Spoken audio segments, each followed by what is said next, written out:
Okay, so we are having a serious problem in Ghana, right?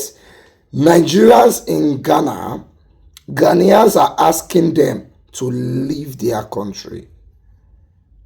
And they are very particular about the Igbo people. They want Nigerians to leave, especially the Igbos.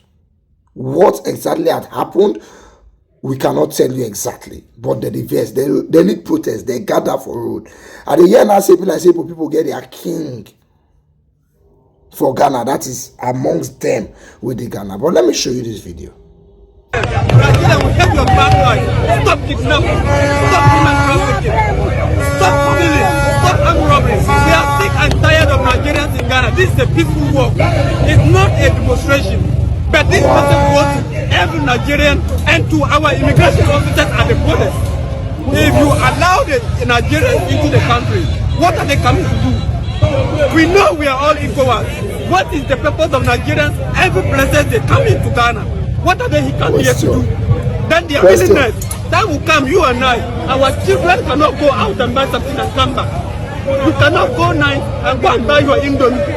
You and I cannot close work at night and come home peacefully. Look at what they did to our mother in Nigeria, High Commission. Ghana High Commission in Nigeria. High Commission in Nigeria. They kill her from his car. They kill her. Why Nigerians? Are you the only people in Ghana? Are you the only people in the world? China is chasing Nigeria. South Africa is chasing Nigeria. Uganda is chasing Nigeria. Why Nigeria? Especially the Igbos and the so-called Igbo king. This is a message to him. He should be very, very vigilant not to even call himself a king in this land again. Let's go. Look at them. Serious demonstration.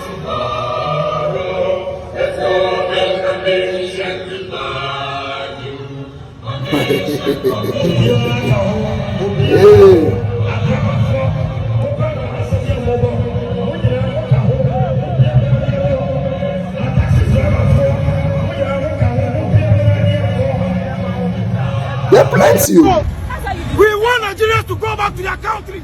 Ghana is for us. Ghana is not for any foreigner. No Igbo man can come to this country and intimidate us. This country belongs to us. President Mahama, you came for Ghanaians. You said Ghana first. You said you came for the youth. Please take. We live in a country now This where is serious. so many human trafficking going on in Ghana.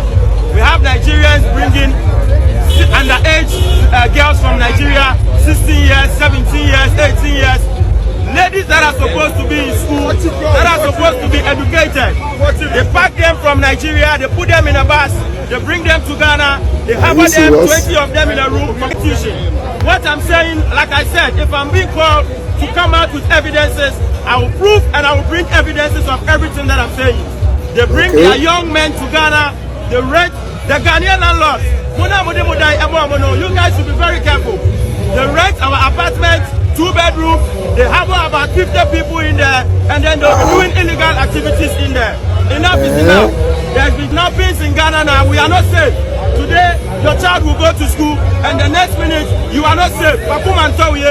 Today, someone is being kidnapped. The following day, someone is being kidnapped. The next day, someone is being kidnapped. Okay. You know, it's easy to dispel these things. It's easy to say that they jealous us. Now because we don't collect their work. Now because we don't collect their business. We don't dominate the business scene. But don't forget, we know plenty rich Indians. So.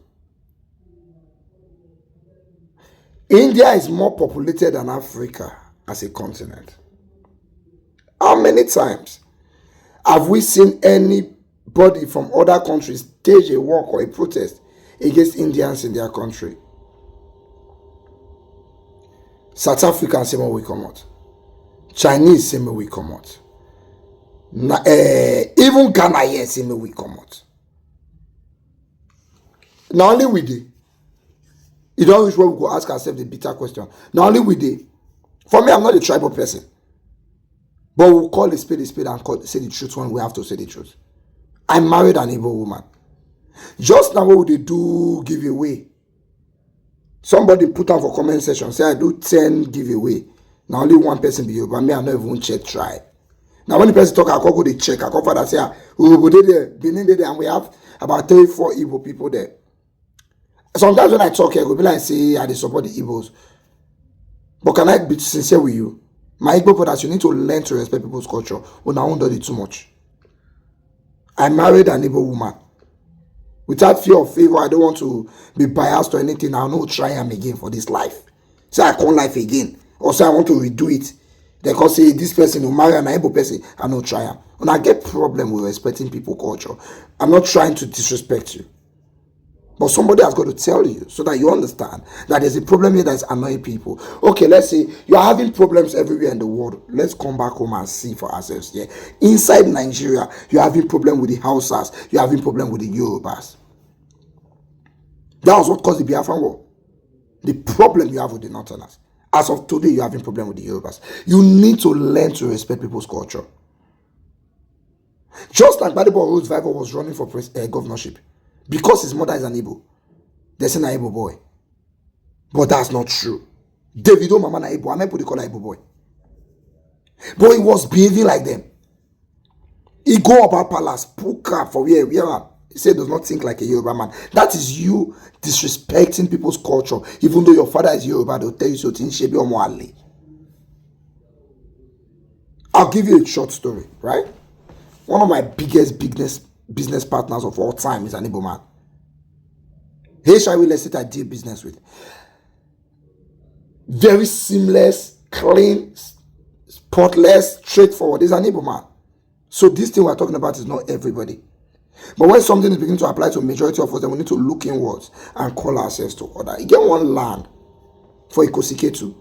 You know the way in those days land, they be 600 square meter land big. The woman and her husband build their house for the back of the land. So they get no space on the front. Now mama don't old, she's in her 70s.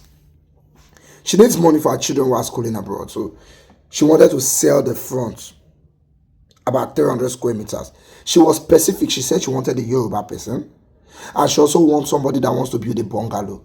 All mama wants to do is so that when she sit down and wants to rebuild it in the morning, she go feel great who they say, my. She go feel great who they say fish. She go feel talk to Yashukira where they carry Piki go school. That's what keeps her going. Oh, find an Igbo buyer for the place. Mama, I don't matter an Igbo person, but the person is nice. Mama agree. We ask the guy, boss, which kind of house you want to build? They say bungalow is fine. Only for him to start building now, not two-story building foundation. You don't build the house now, you don't cover mama. Mama know they see who to greet again. It doesn't matter to the guy, but it matters in Yoruba land. What makes their elders happy is important to them. If I had sold that land to a Yoruba person, we don't get this problem. You need to learn to respect people's culture. Now, one of the few places when I fought Peter Obi, that's the only place I can even fault him. He's not directing his brothers well. I don't know if he's doing it at home, but he needs to say it because now he's seen as the leader of the Igbo people. You need to tell them. Respect people's culture. You go somebody land, they say they know they sit down, you're not sit down there. Not that they say, "Tire, what do you mean? They don't matter here." Does not make sense. Now they're fighting us everywhere in the world. I'm not Igbo. I'm not Yoruba myself. I'm Delta and I'm Orobo. But if we must call a spade and tell ourselves the truth, one thing we need to learn as Nigerians as a whole is to be disciplined, respect ourselves and be straightforward. And as Igbos particularly is to respect people's culture. All of us are under it too much.